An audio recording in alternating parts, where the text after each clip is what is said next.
আল্লাহর ওলি 2 রাকাত নামাজে দাঁড়াইলেন নৌকার ভিতরে। যেই মাত্র নামাজে দাঁড়াইলেন সাথে সাথে প্রচন্ড ঝড় তুফান শুরু হয়ে গেল। এমন তুফান, এমন ঝড়, মুহূর্তের ভিতরে আকাশের রং চেঞ্জ। আল্লাহর ওলি এখনো নামাজে সালাম ফিরান নাই, এমন ঝড় নৌকা ডুবে যাবে। আর এটা এমন এক হাওর, সুনামগঞ্জের ভাটি এলাকার হাওর। এই হাওরে যদি নৌকা ডুবে, হুজুর তো মরবেন, মরছেন, কিন্তু ডাকাইতে একটাও বাঁচবে না।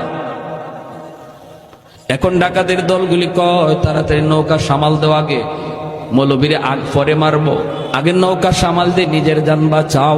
ওরা তুফান আর ঝড়ের কবল থেকে নিজেকে বাঁচানোর জন্য নৌকা সামাল দিতে লাগলো, নৌকা সামাল দিতে লাগলো।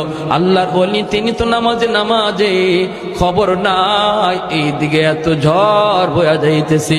কারণ খাঁটি আল্লাহওয়ালারা যখন নামাজে দাঁড়ায় দুনিয়ার কোনো হোশ থাকে, কোনো খবর থাকে না, কোনো খবর থাকে না। ভাইরে, উনিও নামাজ শেষ করছেন আর নৌকাও যাইয়া দেখা গেল একটা ঘাটে লাগলো। এত বড় হাওর থেকে কেমনে ঘাটের মধ্যে আসলো? ঘাটে লাগছে তো লাগছে, যে ঘাটে যায় লাগছে এটাও সুনামগঞ্জের থানার ঘাট, পুলিশ পাহারায় নিয়োজিত। নৌকা প্রায় 4টা বাজে একটা নৌকা ঘাটে লাগছে ঝড় তুফানের ভিতরে। পুলিশ টর্চ মাইরা মাইরা দৌড়ে আসতেছে।